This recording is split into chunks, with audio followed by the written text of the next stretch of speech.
G'day, and welcome to AOS Coach, a sneak peek into the Orruk Warclans 2021 Battletome. The Games Workshop was kind enough to send me a copy in advance of it hitting the shelf. Now, in this video, I'm going to share with you some of my initial observations that with a real match play focus. The book is chock full of art and narrative gems, some gems that even allude to some of the armies coming up in the future. Path to Glory rules, a sweet-ass map of Gur, and as always, I'm not going to rule any of those gems if you are someone who loves their lore, so I'm going to kind of avoid that and really just focus in on the match play rules and some things to consider maybe before you buy those new Orruk Warclans models. So kicking things off, if you haven't seen my Stormcast video, I just want to quickly acknowledge that at the back of the book, there is a digital code. And at the time of this recording, the Age of Sigmar app is out. I have actually redeemed both of my codes, both the Stormcast and the Orruk Warclans, and it has unlocked some additional abilities and rules in the app, in addition to the free war scrolls and things like that. So as somebody who loves to have their things electronically, I've always got my iPad and my phone with me. I love to list build. I love at the tabletop to look at rules while I'm kind of waiting in that downtime. This is certainly a great step in the right direction. I know the app is still in beta, so keep that in mind. The app is not in its fullest form, so take that with a grain of salt, but good news either way, a digital code being at the back of the book. Just like previous editions of the Orruk Warclans, there is 50 shades of Orruks. Well, actually, there's just 4. You've got yourself the single build Ironjawz, Kruleboyz, Bonesplitterz, that if you just want to play all of the piggies and all of the Maw Crushers, you're absolutely allowed to just focus on Ironjawz or Kruleboyz or Bonesplitterz. There is allegiance abilities, sub-allegiance abilities, and then various enhancements for you to choose from. If you want to have a combined force and you want to mix up those new Kruleboyz that you got from Dominion, in addition with your Bonesplitterz or your Ironjawz, you can absolutely do that with the big Waaagh that brings together all of the armies in various ways. And I'll talk a little bit more in a second about those different types of builds, and I'll kind of narrow down on those allegiances and sub-allegiance abilities.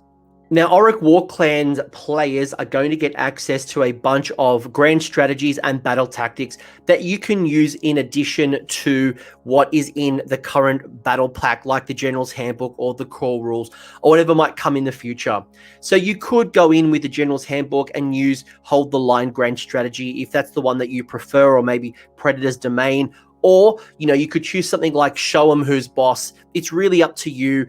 In my opinion right now, while we're playing in the 2021 of General's Handbook, I'm still probably leaning more towards those as opposed to what is in the Orruk Warclans or even the Stormcast books, mostly because the battle conditions are a little bit harder than some of the generic ones. However, we don't know how long we're going to have the Gur battle pack for, so this might be something to consider in the future. Right now, it's probably maybe something that I might use. Maybe the battle tactics, it's definitely something I can keep up my sleeve, but from a grand strategy, I'm probably still leaning into what is available either in Core or in General's Handbook 2021. Of the grand strategies that I really like, if I was going to build a list and I was going to play with it without using those other ones, I would probably say that the Ironjawz focused, Show 'em Who's Boss, or maybe the Waaagh would be my favorite. Now, the Waaagh isn't keyworded, so you just have to have your general or friendly battle line in enemy territory, while Show 'em Who's Boss needs 2 or more enemy heroes slain by your general. So you've got to keep your general alive, by the way, but if you're going to run something like Gordrak or the Mega Boss on Maw Crusher, and those models have gotten a big boost, you know, they're definitely ones that might work in your favor. You've also got yourself 6 battle tactics to choose from throughout the game. Now, it's not like you've just gained an extra 6, because most of them are keyword locked. So you'll notice 1 or 2 for Bonesplitterz, for Kruleboyz, for Ironjawz. And, you know, if you have a big Waaagh, obviously you'll have more to choose from, but you might find if you're just an Ironjawz player, you've only got like 1 or 2 up your sleeve. Take That, Your Sucker is a fascinating one if I was running Kruleboyz, because what it allows me to do is I get the battle tactic if I'm able to do 10 wounds or mortal wounds in any combination to my opponent, while I don't take if I take less than 10 wounds back. So I've got to not get hit, but also do a bunch of damage. And if I'm someone who is going to throw down things like those man skewer bolt boys, or maybe the beast skewer killer bows, this really isn't going to be hard to achieve, especially early on. If you happen to have Kragnos, you are going to be able to unlock a few other things. There is both a grand strategy and a battle tactic playing around with Craggy. However, I don't know how many competitive Warclans armies are going to take that End of Empires, but know that if you do take Craggy, then you're going to have an option up your sleeve. On top of the grand strategies and battle tactics, you are going to get yourself 3 core battalions to play for in match play, and you'll notice that each of them are focused on one of those main 3 keywords: Ironjawz, Bonesplitterz, Kruleboyz. The Ironjawz is going to gain yourself a free once per battle all-out attack or Unleash Hell, with focused on 2 mandatory options of troops and an extra 3 troops if you want to kind of, build it all in, although the incentive isn't quite there unless you just want to have more options for Unleash Hell or all-out attack. The Kruleboy keyworded one is going to get you an extra enhancement, and that focuses on 1 Kruleboy sub-commander, so nothing above 10 wounds, as well as 2 additional troops. They are the mandatory requirements, while you can put in an optional 1 troop and 1 of the Hobgrod Slitters into as an optional choice. Your Bone Splitter keywords are going to get yourself a once per battle free at the double or forward to victory.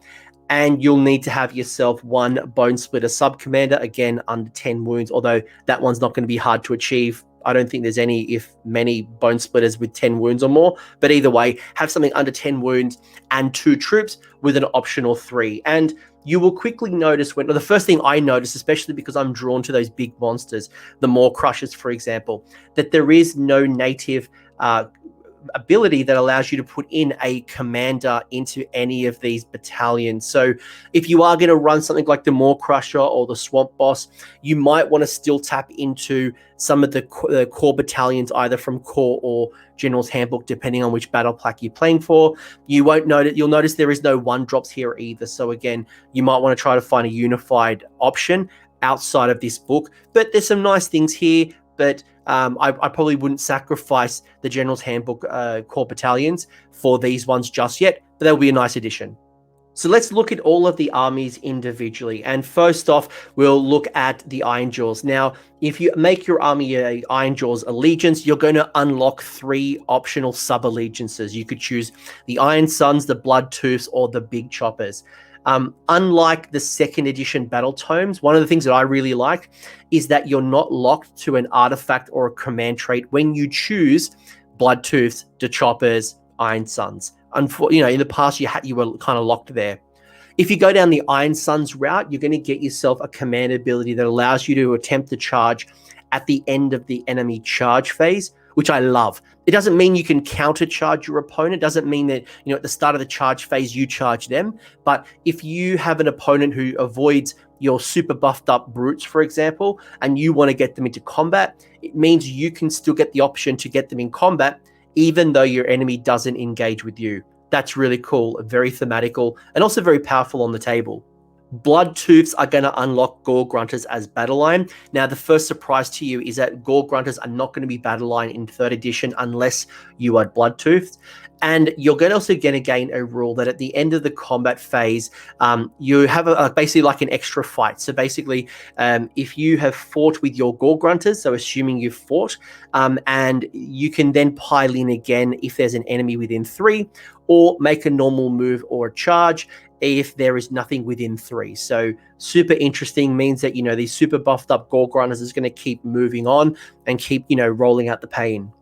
The Choppers are going to let you add +1 damage to 3 different Brute units or Ardboys instead of just the 1. And you're about to see when I bring up some of my favorite units, Brutes are awesome. Keep that in mind. You've also got to get yourself the Mighty Destroyer command ability for those hero phase shenanigans. Your smashing and bashing is still around to seize those objectives in the the combat sequence, and a once per battle +1 to the charge and an extra point of rend when you trigger the Waaagh, the Ironjawz Waaagh. Now, that will bring some serious rend 3 to the party.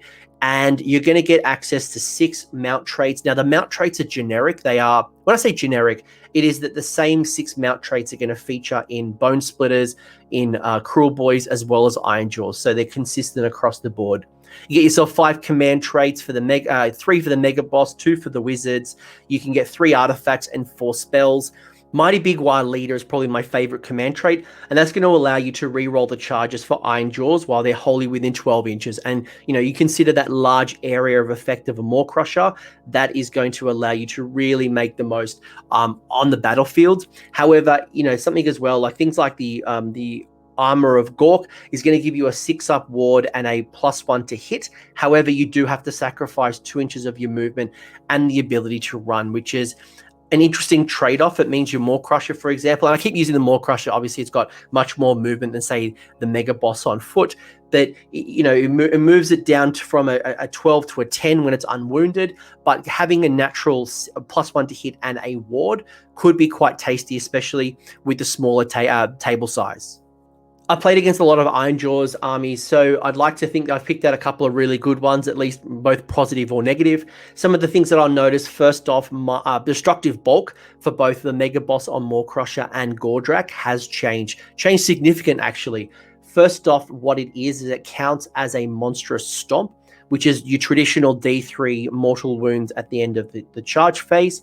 However, based on the monster table, it would be monstrous stomp plus up to 3. So if you are unwounded or unbracketed, it would be flat 3 plus the D3, or as your profile degrades, it would obviously get reduced.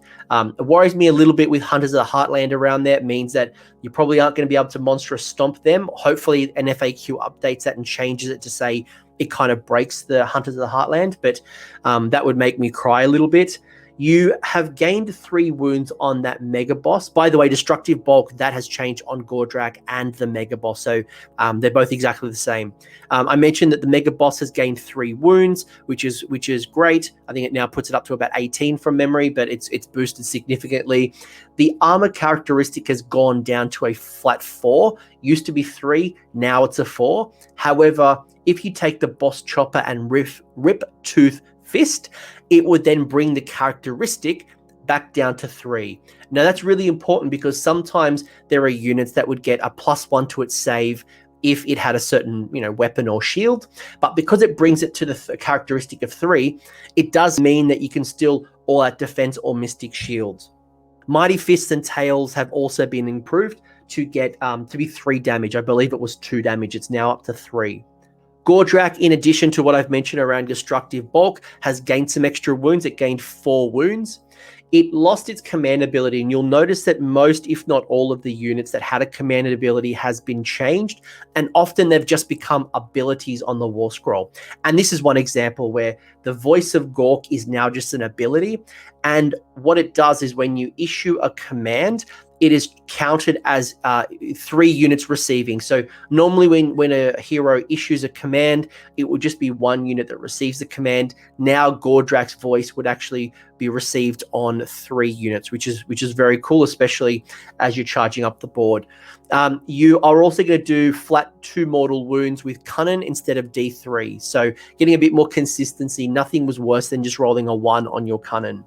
Mega Bosses are up to 8 attacks, and when it issues a command, it is received by 2 units instead of 1. So kind of like that Voice of Gork that I just mentioned, except it's down to 2, so which is very cool. You can also fight when you die, so if the Mega Boss on foot hasn't fought in the combat phase and it happens to die, it is going to fight on its way out. If you've already fought and it dies, then you don't get that ability. Brutes have some very interesting objective play. One, obviously, it's always a great War Scroll. It's got some very, very tanky hit and wound and damage potential. But one of the things that I really love from the Brutes is that if you have a wound characteristic of 1 and it is within 3 inches of the unit, you can't contest objectives. So if you happen to be fighting a lot of 1 wound models, let's say my Witch Elves, for example, and I happen to have 30 Witch Elves on an objective and you have 5 Brutes, you have stopped me from scoring, even though I've got more models, because I can't contest it, which is kind of like the Law Seeker ability a little bit from Lumineth, but very, very cool. You've also got your Gore Hacker and Gore Choppers are now Ren 2. And as we previously mentioned, there is that big Waaagh that allows you to, or the Ironjawz Waaagh, that allows you to get that to a Ren 3 once per battle. Ardboys are going to be a bit harder. They did reduce a little bit, and when I say reduce, I mean they got a bit worse. So their to hit roll is now a 4. I think it used to be a 3, and it used to have rend. It no longer has rend. So Ardboys got hit a little bit, but there's an interesting mechanic that might be worth saving a unit of Ardboys. Don't throw them just in the bin just yet. They are allowed to trigger rally on a 4+ instead of a 6+.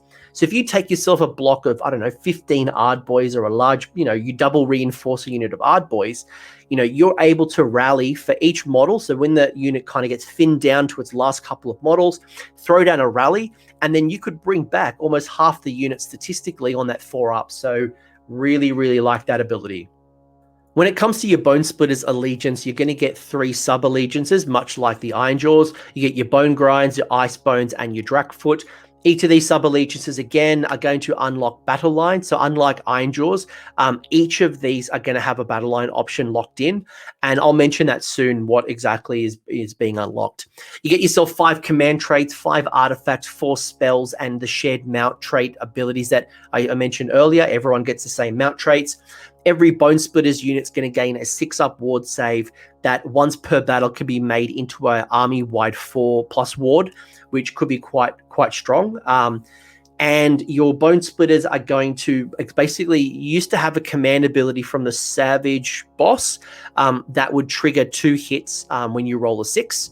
But that is now an allegiance ability across the board, so long as you have 5 or more models. So if you roll a 6, it now counts as 2 hits, and then you obviously wound and do the damage as normal. You're also going to get yourself a pre-game move of 5 inches for half of your army. So if you have 10 units in your army, it allows you to have 5 units that can get a free pre-game move. So you might want to consider, if you go down the Bonesplitterz route, going to a 1-drop or getting those drops down as low as possible to kind of take advantage of that free pre-game move. Should you want to, you don't have to. Drakfoot is still going to let you cut through those ward saves and ignore them, which can be very powerful, especially as we have things like Amulet of Destiny kind of running around and lots of wards.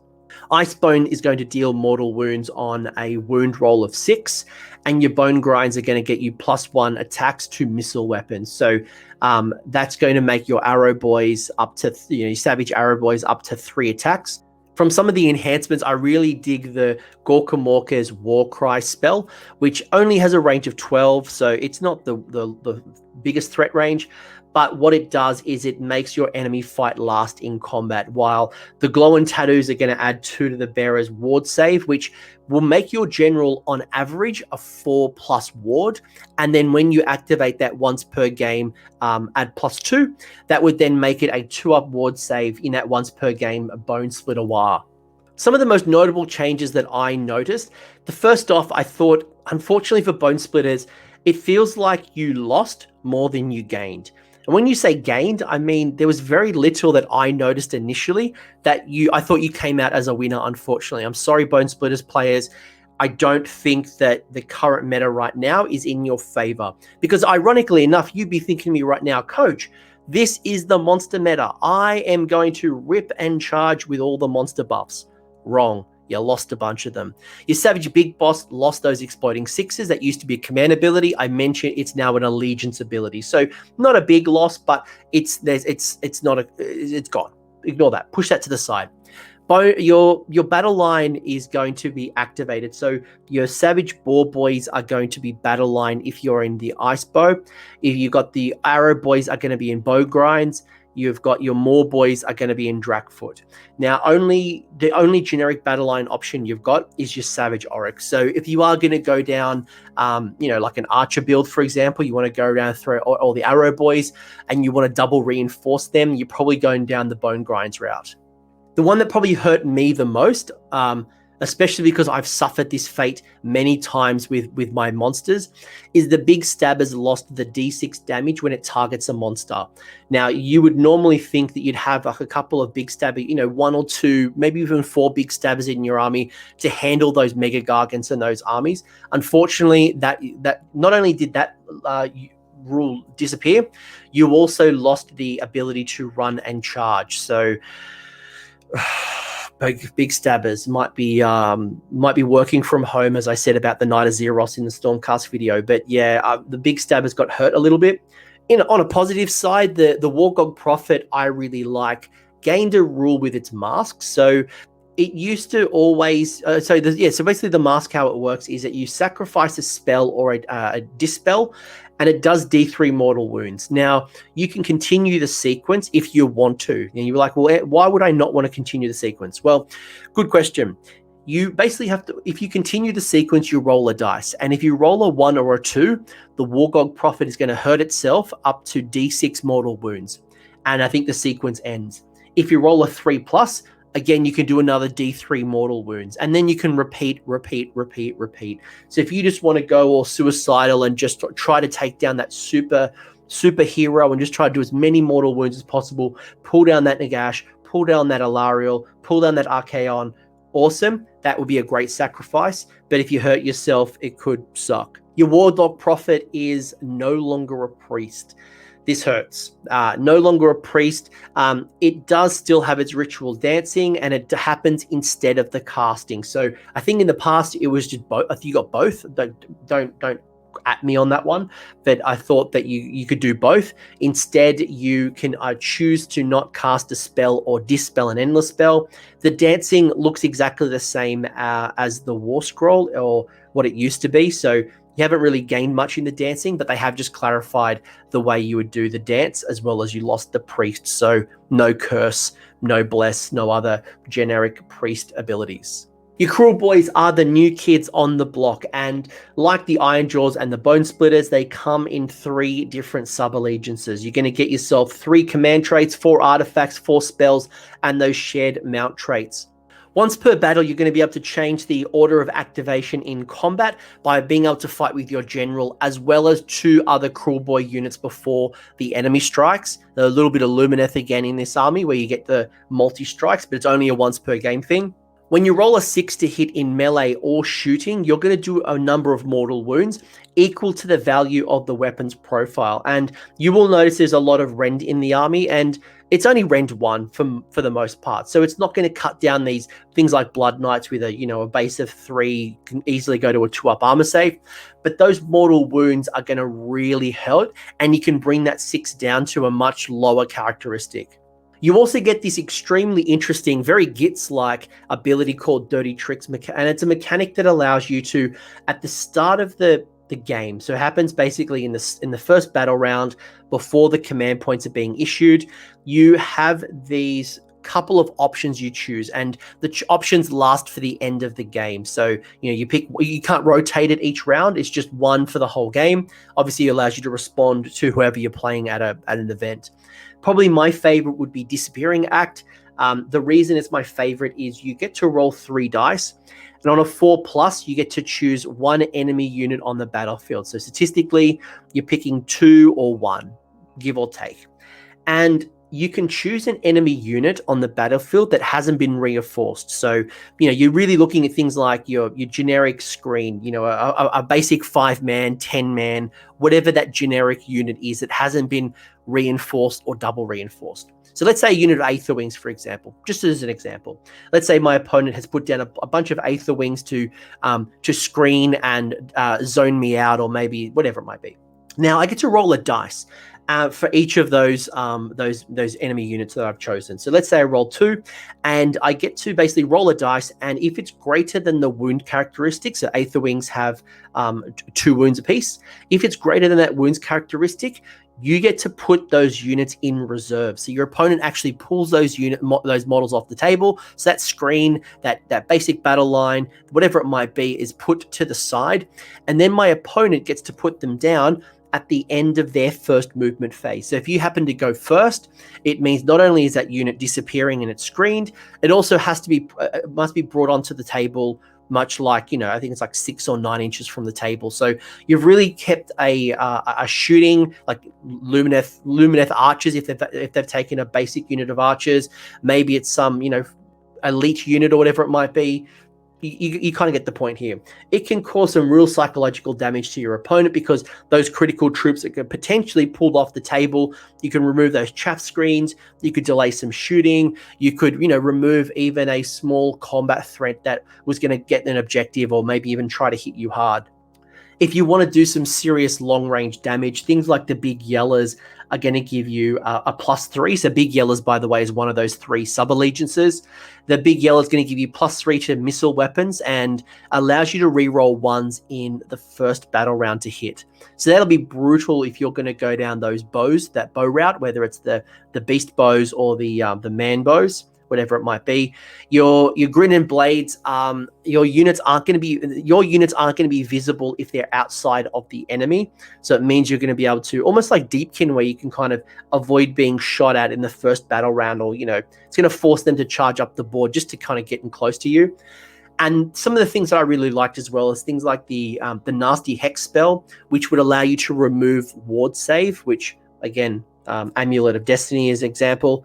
You're gone. It's gonna and then just absolutely like pound them with those bolts. Things like the choking misspell is going to subtract 1 from attack characteristics, but it's not a unit. You pick a point in the battlefield, and anything within 6 inches of the battlefield, and you get to choose where it is going to be affected. So you could really reduce a combat that might be happening around an objective. So very cool. Some of my personal favorites for those new kids on the block, things like the bird, things like Gobsprak. I love this not only because it's a great model, I really like the wizard model, but also because it's a double caster that once per game can unbind with 3d6 as opposed to 2d6. So if your opponent's going to use, let's say, the bridge, or they got a really critical spell they want to get off, you could shut that down and go 3d6 as opposed to a 2d6. When Gobsprak issues Unleash Hell, the unit isn't going to be affected by the -1 to hit penalty. So if you issue, you know, if someone tries to charge your Bolt Boys, for example, you would shoot on your natural characteristic as opposed to the -1 penalty, and you'll be able to do mortal wounds back to your opponent. So if you unbind a spell successfully with Gobsprak and you unbind it with a 10+, it will do D3 mortal wounds. And I can see 5 wound heroes, especially those obviously 5 wound casting heroes, maybe you've got Arcane Tome, is going to really hate that because you could pop that very, very quickly with a cast. The Swamp Caller Shaman I can see being in all lists, especially maybe even going double Swamp Caller Shaman. The reason I love this particular model is it can bring down those mortal wounds, those venom-crusted weapons. You can bring that down from a 6 to a 5. It has 2 abilities. It can either brew a poison or an elixir, and one of them is exactly that. You can bring a 6 to a 5, or the other one, I can't remember what it does, but it's not as good as the mortal wounds. You can reduce charges by 1, so the signature War Scroll spell will reduce charge rolls of 1 for all non-Kruleboyz on the table. So that's really cool. It's a board-wide ability, but be mindful if you bring this spell into a big Waaagh, or you have an Ironjawz unit in, or whatever it might be, because it will affect them as well. But being able to reduce a charge, especially when you have things like redeploy as well, that -1 could be the difference between burning a CP, failing a charge, denying a battle tactic. Beast Skewers are going to deal a ton of mortal wounds, and monsters are going to fear them because they do, basically the way they work is if you don't move, they hit on a 2 and they wound on a 3. And if you're in Big Yellers, you gain an extra 3 inches to their shot. I think they're 24 inches when they don't move, so that could be up to 27 inches with the +3 from Big Yellers.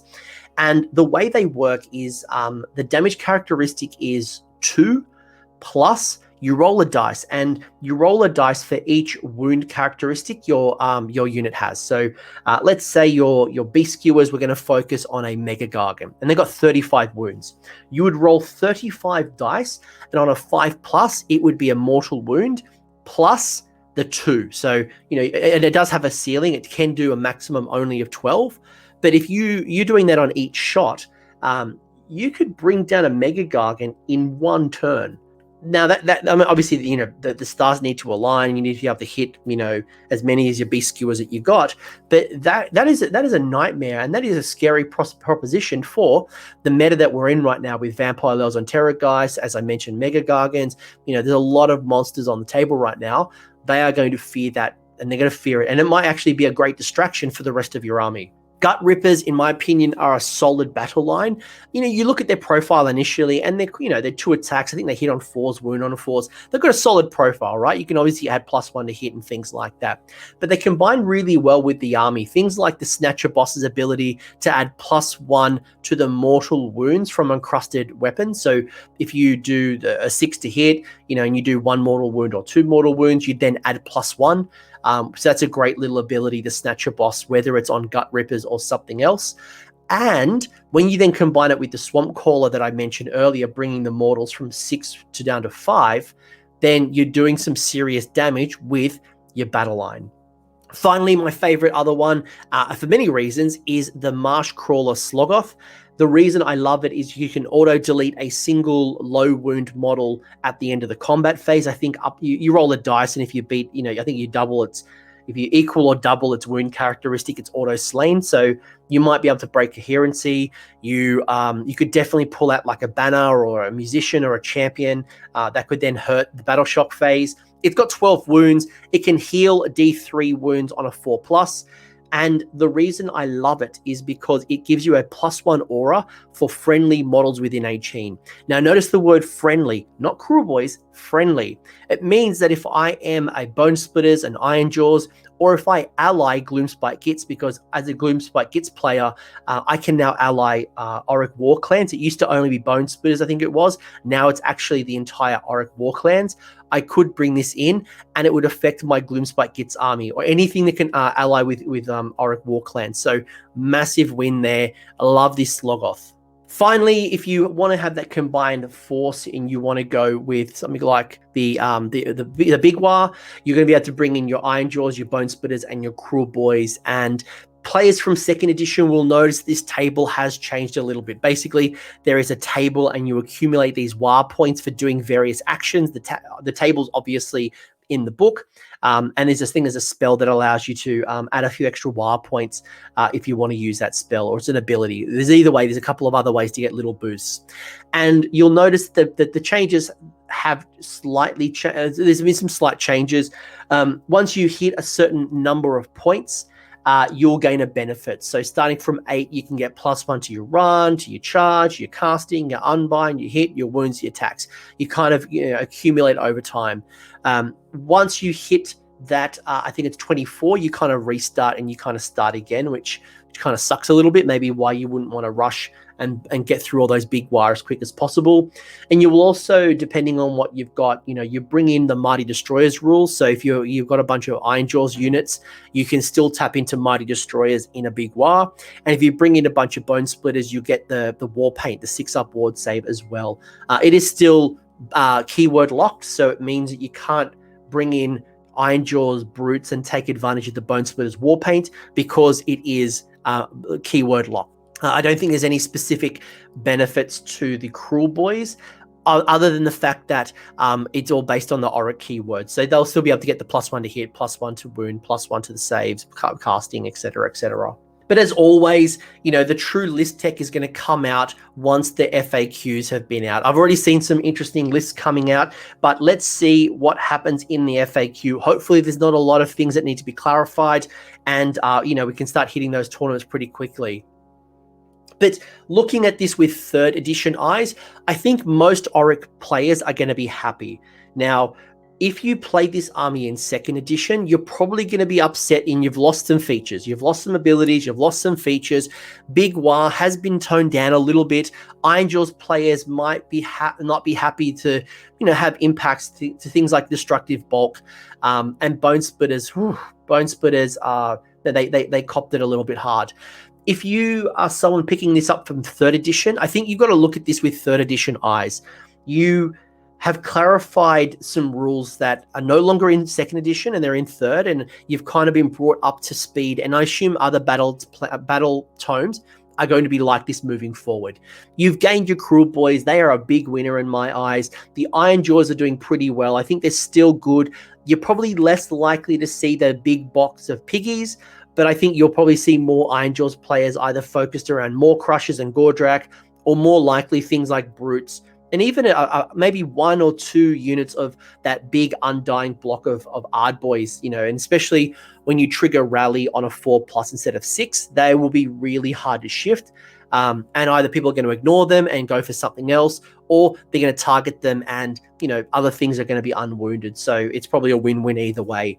The big Waaagh table probably got a little bit weaker. You still get some consistencies. You still get some very good abilities to get +1 to hit, wound, save, cast. So they're all relatively still useful. And as I mentioned, you got the Mighty Destroyers and the Bonesplitterz Warpaint, and you've just gained a whole bunch of Kruleboyz. And I can see big Waaagh players probably doing a great combination of maybe the Kruleboyz, the best of Kruleboyz, whether it's the shooters, and then you support it with some Brutes or a Maw Crusher, or you build some type of best of both worlds kind of list. I think the Bonesplitterz, probably the highlight for me, as I mentioned earlier, would be the Wargog Prophet. That mask is really positive, but outside of that, I don't see a lot of upside, and maybe I'm missing something. Maybe I'm missing some of the list shenanigans. It's in Bonesplitterz, but just generally, it looked like you lost a bunch of things and didn't get a lot in return. But as you can appreciate, we will do list talking shows. We will actually get into this and unpack this a lot more. And I'll find out how each of the Kruleboyz, Ironjawz, Big Waaagh, and Bonesplitterz players are looking at their forces. So the minute those FAQs are published, I will start reaching out to players. I'll start finding out how the FAQ might have impacted their list, and then start thinking about, what that might look like for their next match play tournament. But I would love to hear from you in the comment section where you stand with the Orruk Warclans book. Is there a unit that I didn't talk about that you think is hot and maybe, other players should be considering? Or maybe there's units that I'm giving too much credit to. Let me know in the comment section. I'd love to hear from you. I'd love to hear how you're seeing this book. I'm not an Orruk Warclans player, so keep this with a grain of salt. I've played against them a lot. I've played against all three, both the Ironjawz, Bonesplitterz, and Big Waaagh in the past, so I know the potential. And I think Kruleboyz, especially when you start adding them to the mix, are going to cause some nightmares for certainly some of the builds. They're not going to be Lumineth shooter style, but they're going to be a very different way of taking down single models as opposed to the chip damage. And there's some great mortal wound potential, which is really needed right now with this high save meta that we're currently in. But let me know in the comment section where you stand with the Orruk Warclans. Thanks for sticking around until the end. I hope you found that video interesting and you walked away with a few new ideas. If you did, I would appreciate it if you hit like on the video, as well as left me a comment. Let me know what your thoughts are in the comment section below. The conversation will continue over on Discord, so links down below in the episode description if you want to join the Discord and continue the Age of Sigmar conversation. I want to give a massive shout out as well to these absolute bloody legends, these champions who have continued to support me through Patreon or YouTube members. That is going directly into supporting the maintenance and the growth of this channel. So thank you very much, guys. Much appreciated. And until next time, roll more sixes.